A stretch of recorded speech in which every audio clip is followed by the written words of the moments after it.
the meeting to order, and we'll start with the Pledge of Allegiance. Allegiance to the flag of the United States of America and to the republic for which it stands, one nation, under God, indivisible, with liberty and justice for all.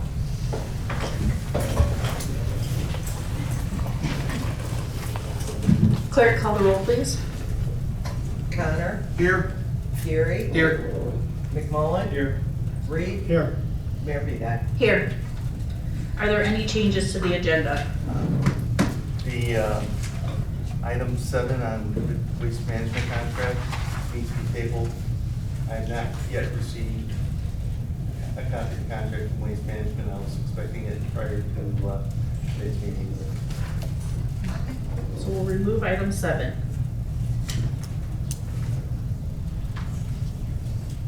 Okay. Our next item will be the proclamation for the U.S. Fair Housing Law. This is another one that we seem to do every March, naming April as the it's anniversary of the Fair Housing Law. April 11, 2025 is the 58th anniversary. And we do this as part of the Illinois Valley Association of Realtors. So I won't read the full agenda tonight, but it is available on the city site.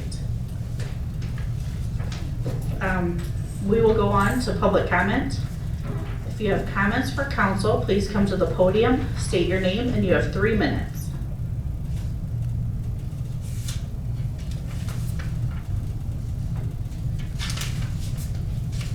Okay, seeing none, we'll go into new business. Item 1 is a public hearing required by the Americans with Disability Act, enacted by Congress in 1990, amended in January 2009, and Section 504 of the Rehabilitation Act of 1973. City has completed work on an update of its ADA transition plan and self-assessment. You get a motion and a second to open the public hearing. Second. Okay, Dave Connor with the motion and Matt McMullen with a second. Well, welcome everybody. So yeah, I haven't done a PowerPoint in a while, so we'll get everything down. But basically, I'm just going to run through the requirements of why we're doing this, and then the plan, and then I do have, for the record, we do have to have a sign in. So if anyone from the public would like to sign in as well, but the council members can sign in, and we'll have it for the record. But so here we go. I guess it's going to make noise. So so as the mayor said, in 1990, the American Disability Act was passed, and it was amended in 2009. It requires that any public entity over 50 employees has to go through this process to develop this plan. So there's some samples in your packet, and it's available on the website. It's here for review for anybody from the public that wants to review it. It was also published in the paper that until April 1st, we'll be accepting comments, questions. It'll all become part of this. So probably next month's meeting, after the comments are in, we'll have to formally adopt this plan. But it's here for anybody that wants to review it. It's kind of like another thing, but there's a Section 504 of the Rehabilitation Act of 1973 requires, if you're going to get federal assistance, which we've been getting lately, also requires a self-assessment of facilities. So been through that process, and there's 7 steps that are there. Designate ADA coordinator, provide notice about the requirements, establish a grievance procedure, develop internal standards, develop an ADA transition plan, right there, schedule and monitor for improvements, and monitor the progress. So to meet these requirements, in early 2024, staff developed a methodology to look at all of the city sidewalk ramps and sidewalks throughout town, as well as our own facilities. And then throughout 2024, started the process to assess those and develop a plan. So we'll kind of just go through it. If anybody has any questions as I go, please let me know, but I try to keep it brief as quick as I can. So the assessment led to the creation of a sidewalk map and a ramp database detailing type of sidewalk on every city street in town. We had some of that already, but we've completed all that. Location of all ramps within the city and any ramp compliance issues noted to those ramps. By ramps, you mean the ramps at the side? The actual curb ramps, yeah, to the street. So, I think there's a total of like 70 sheets that's broken up to, I got one here as a example, but every, street in town, yellow means there's a concrete sidewalk. We didn't go as far as, and that's, as the plan develops further to get into the condition of that sidewalk, but we either noted if it was concrete sidewalk, red was brick sidewalk, and green was a buried or incomplete sidewalk, in a block. So that's what the line work is. The green circles are compliant ramps. So this is our business district downtown. All those were done by the state or by the city as part of our work. So a lot of those downtown are green. The red are non-compliant ramps within the city. This is the database, so you can just kind of, if you can see it there, every ramp's numbered. I think we have like 1,200 ramps in town total, 1,200 and some, and they're labeled as either compliant or non-compliant. A list of what the compliance issue is. If they're too steep, they're missing the detectable warnings. There's a handful of things that can make them non-compliant. So that's what it is. I have a listing there of what ramps they connect to, so you can kind of get a matrix going. An inventory of how to find it on the map, and then a latitude and longitude for each ramp. So they're all there. And then this is just an example of a compliant ramp on the left. You got the, it can be no steeper than 2% for the first 5 feet. You got the 88 detectable warnings, the curb ramps that basically meet IDOT standards. And then the non-compliant ramp on the other side. Years ago, that was a compliant ramp, but it's no longer. It's not a different color. The stamps are not the right pattern, but it's a non-compliant ramp. So after we had all that put together, we had the database and the mapping put together. We looked at one of the components is a schedule of how you're going to deal with these non-compliance issues. So we started to put that together. That's in the plan, and then also we looked at all the city facilities, City Hall, Public Works, all the parks, our baseball fields, and looked at any potential compliance issues that, if we're looking at capital planning in the future, this is mainly a guide, is to guide the city and council as how to spend money. If you're looking at doing something at this facility, hey, make sure you deal with this at the same time. So that's what that is. So this is the schedule, plan, and budget. So ramp number is listed, and then the way we did it, is, or staff did it, was to go and look at what streets were already included in the 5-year road plan, and say, hey, if there's a non-compliant ramp, we'll fix it at that time. And then in the later years, kind of looking at like a $50,000 annual budget to address these, because you have to have a schedule. How long is it going to take? And we laid out a schedule to 2039, so basically 14 years, and it's a preliminary schedule. That you're not bound to it. It's just, is there a way to get to compliance? And so that's what that is. And then, like I said, this is, I don't know if it might be hard to read, but we have city administration service facilities like City Hall, the fire station, fire training, library. Do they have an ADA compliant entry? Do they have an ADA compliant restroom? Do they have ADA compliant parking? All of our facilities do, which is good. But then you look at other issues, potential issues. And so one issue, and it's not against code or anything, but our administrative office over here does not have an ADA compliant restroom in the rear. There is one in front, so it's, the staff can still use that one out front, but it's a potential issue. Then we looked at all the parks as well. If there was playground equipment, is there a handicap swing? So we noted those types of things. And then also our sewer facilities, so some of that stuff is our parking and all those things. So there's a matrix of those. That the whole point of this plan is, if there's planning to be done for capital work, then look at this plan too and say, hey, can this be incorporated? So so the takeaways, back to those 7 steps, I'm just about to wrap up. In step 1, we had to designate an ADA coordinator, so I put in the plan myself. So it's as long as you don't want to designate somebody else, it'll be me. Provide notice about the ADA requirements. We're doing it right now. So it was in the paper, and we're having a public meeting. Establish a grievance procedure. There's a grievance procedure in here. It largely follows the city's own, it's our standard grievance procedure. Someone has an issue, they notify the city manager in writing. City manager has 14 days to respond, and back and forth several times. If no resolution can be had, then off to court. But that's the grievance procedure. Develop internal standards. In that document is a list, or is a copy of all the IDOT standards, the standard drawings. I think there's 8 standard drawings for curb ramps, how, depending on the location of the ramp, on how to build them, which we follow. So if that plan gets adopted, you're adopting those by reference. Number 5, develop an ADA transition plan. There it is. We've got, so it's available for review. Like I said, it was in the paper. We'll accept comments through the 1st. If there are any, I'll bring it back and let you know any changes, but at an upcoming meeting, we're going to have to formally adopt it. Step 6, schedule and budget for improvements. That's what I talked about. So as laid out, it lays out 2039. So 2039 is the preliminary plan. And then monitor the progress. So basically, that's the narrative I wrote in the plan. The monitoring of the objectives of the plan or vision is community effort. So staff members are listed there and current council members. So, but it's to be handled by everybody. So I hope I didn't talk too fast, but there you go. Anybody have any questions? Are you, with the ADA requirements, are you also doing it for Livingston County or just LaSalle County? If it's in the city of Streator, in Livingston County, then yes, it still applies. Okay. But not anything in the unincorporated areas. What about new annexed areas? Once they became part of the city, then they get developed into this plan and wouldn't be automatic compliance, but as we schedule it, we get added in. Okay. Thank you. Thank you. Thanks, Jeremy.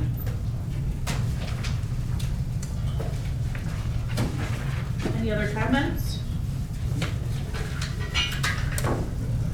Then I will request a motion and second to close the public hearing. So moved. Second. Okay, Tim Geary with the motion, Dave Reed with the second. We'll go to item 2, ordinance 2025-10. Oh, yeah, sorry.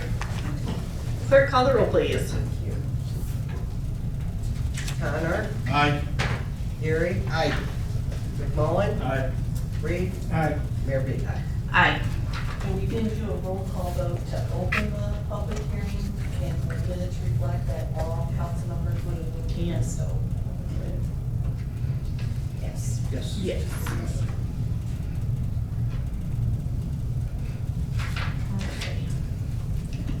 We'll go to item 2, 2025-10, declaring surplus revenue in the Streator South Industrial Special Tax Allocation Fund and authorizing payment of that surplus revenue to the Livingston County Treasurer for distribution to affected taxing districts on a prorated basis for tax year 2023 payable 2024. Can I get a motion and second? So moved. Second. Okay, Dave Reed with the motion and Dave Carter with the second. Well, this is routine. You did it for LaSalle County jurisdictions about a meeting or 2 ago. And we now have the data from Livingston County, so the recommendation is to award the reimbursement for our intergovernmental agreements, $154,332.86.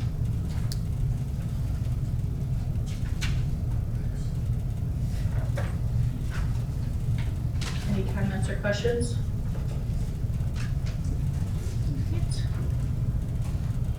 Clerk, call the roll, please. Connor, Aye. Geary, Aye. McMullen, Aye. Reed, Aye. Mayor Beat. Aye. We'll go to item 3, ordinance 2025-11, amending the municipal code of ordinances for the city of Streator, Title 3, Section 3.48, revenues, finance, fees, and deposits for city services. Streator, Illinois, counties of LaSalle and Livingston. Can I get a motion and second? So moved. Second. Okay, Tim Geary with the motion, Matt McMullen with the second. Well, I made a mistake in my memo. I was under the impression that the fees were last increased in 2015. Well, after this was put in the packet, I was made aware that it was actually 2017. So the numbers I have for the current fees are a bit low, which means that the increases that I'm recommending are less than what they otherwise would have been. So that's a good thing.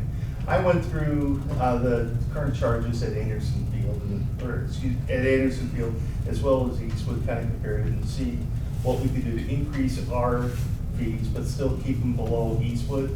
I think the objective is to provide cheap golfing opportunities for our citizens.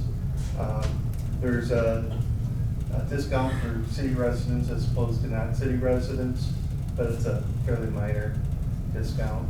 And so pretty much all of the fees would be going up under the proposed increases.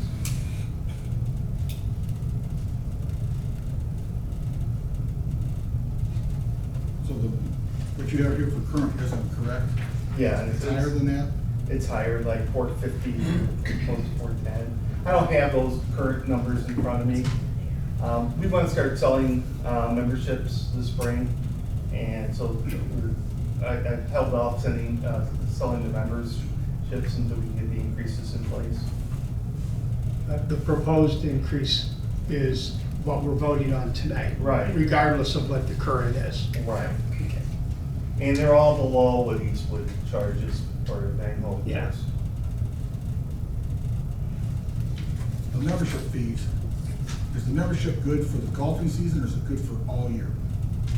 Well, it depends how you define all year. We don't allow January to golf- December? Well, if the field is golfable, we allow members to play, even if the clubhouse is closed. How do you know if they're members or not? Honor system. We have a couple of retirees that pay close attention, but I can't promise you that people won't sneak on.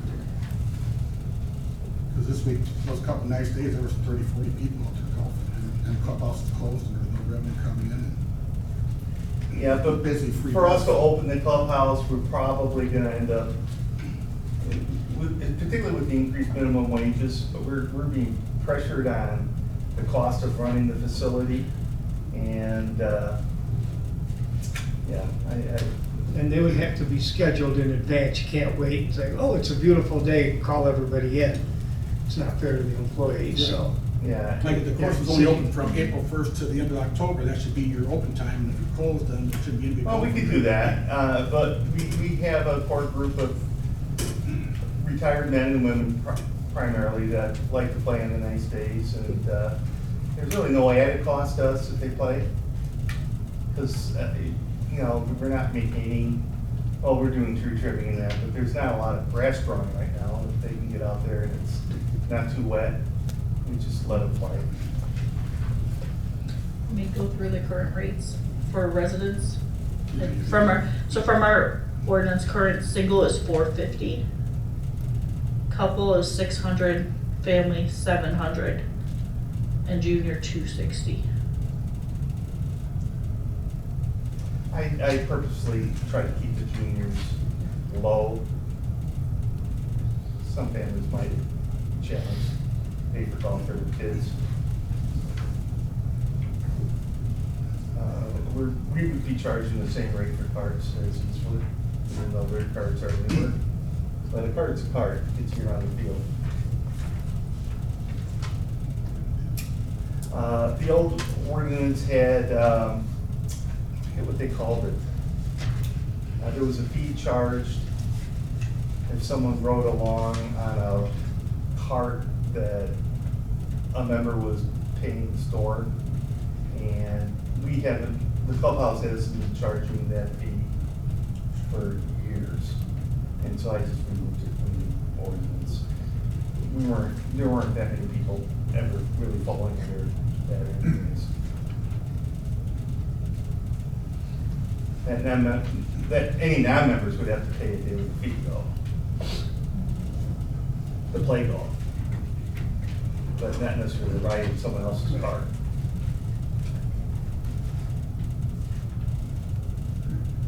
It's called the trail fee. I couldn't remember what it was. Any other questions? So these will be effective tonight Well, if we vote forward. When the season opens. Wait 10 days. 10 yeah, days. but we'll stall the memberships on this. On the basis of these fees, yeah.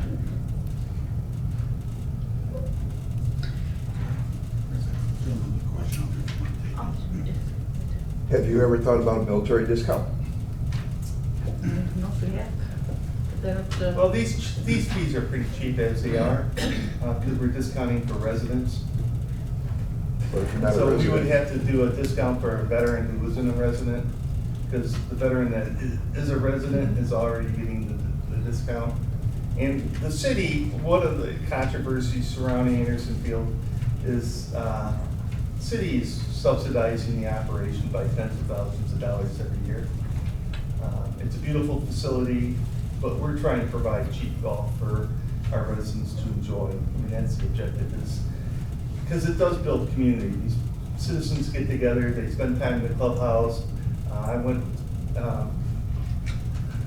was off season, and there was a group of women playing in the clubhouse, playing bridge, members. And so it's a social activity for a fairly large number of Streator residents. It's a good operation in that regard. The employees are all Streator residents, retired, and they love the course. They take really good care of it.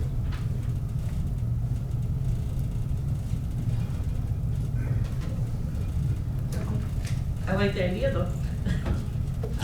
Could we consider giving non-resident veterans the same fee as resident and give them a little break? Since the residents are already getting a lower fee for being residents.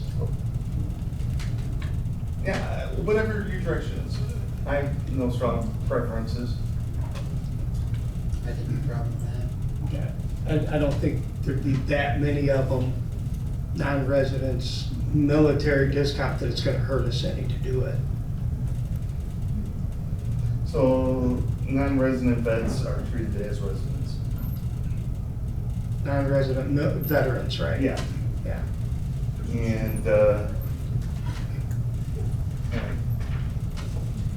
Well, we can always pass it as is and then bring another. this is an ordinance, so I'll just write in non-resident Yeah, veterans. we can just write that in Mhm. tonight, and we'll adopt it tonight, and we'll type it up nice and pretty tomorrow. Perfect. Non-resident veterans treated as, well, pay same as residents. Our codifier will appreciate that receiving. Okay. Interesting.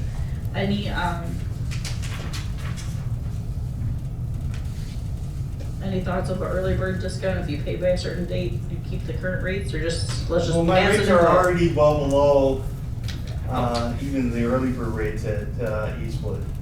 And I didn't wanna reduce revenues to have them pay early. Frankly, most of our vendors are repeat anyways, and they probably would pay early. If we offer a significant discount. We're already offering discounts here. We're trying to make it as cheap as we can. All right, do we need to make or amend our motion with that change? Mr. Gary, would you amend your motion to offer the non-resident veterans to be charged the same as residents? And Mr. McMullen, you second that? Didn't mean to complicate things. There are no further questions, and I will request the clerk to call the roll, please.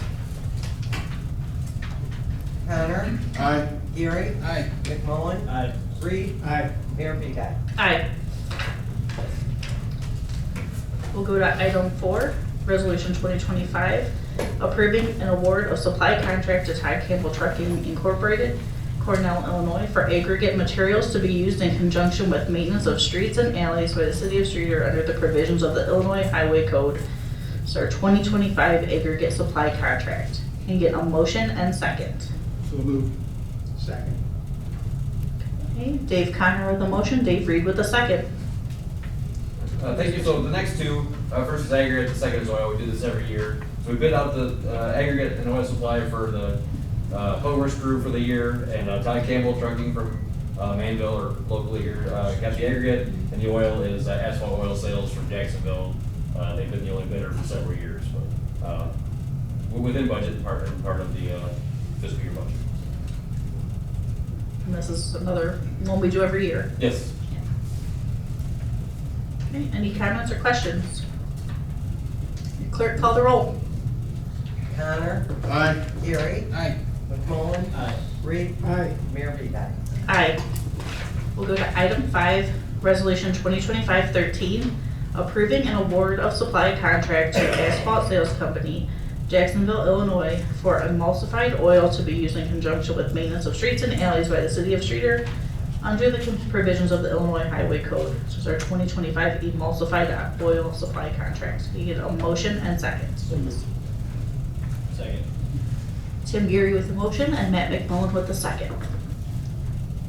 Do they deliver that here, or is that over in Community because they drive over to still? No, we put in a tank several years ago, so it's actually delivered to all of us. Nice. That saves an hour and a half a day. Yes. Any other comments or questions on this? Again, it's another annual item that we do every year in the spring. Okay, hearing none, we'll go have clerk call the roll, please. Connor, Aye. Gary, Aye. McMullen, Aye. Reed, Aye. Mayor Vitek. Aye. Item 6, Resolution 2025-14, awarding a contract, a construction contract to Universal Asphalt and Excavating Incorporated, LaSalle, Illinois, for the 2025 MFT roadway project, which includes the mill and overlay of North Shavanaugh Street from Bronson Street to 4th Street. I get a motion and second. So moved. Second. Okay, Dave Connor with the motion, Matt McMullen with the second. So again, this is, council and the work's already begun on our general revenue job. This is the MIT job. So 4 bidders, so had a good bid from Universal Asphalt, so recommend approval. I got a question for you. When they're going along that way, I know I talked to you before about where, I think it's Quantix on the north side of Owens, off of Shavanaugh, not off of First Street, where all that, when it rains, it We're gonna pushes take all the care- gravel out, take care of that. Yeah, so as part of the job, we're gonna pave up about 8 feet, so to hopefully prevent that stone, it'll keep it up. We're gonna pave the right of way limit there to keep that stone up in their lot. Okay. So, All right, any other questions for this item? Clerk call the roll, please. Connor, Aye. Gary, Aye. McMullen, Aye. Reed, Aye. Mayor Vitek. Aye. We have removed item 7, so we'll go to item 8, the consent agenda. Get a motion and second to approve the consent agenda with fund warrant totals of $781,706.82. So moved. Second. Okay, Tim with the motion and Matt with the second. Any discussion? Clerk call the roll, please. Connor, Aye. Gary, Aye. McMullen, Aye. Reed, Aye. Mayor Vitek. Aye. Item 9, city official comments. I'd like to congratulate Streator Fest for they announced the bands that they're gonna have this summer.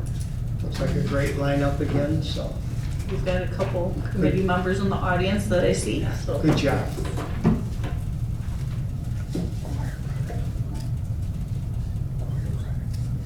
Okay. And I'll just do the reminder that April 9th is our information meeting on the housing rehab grant program, and this will be round 2. Next year. And it'll be, yeah, here at 6 o'clock on April 9th.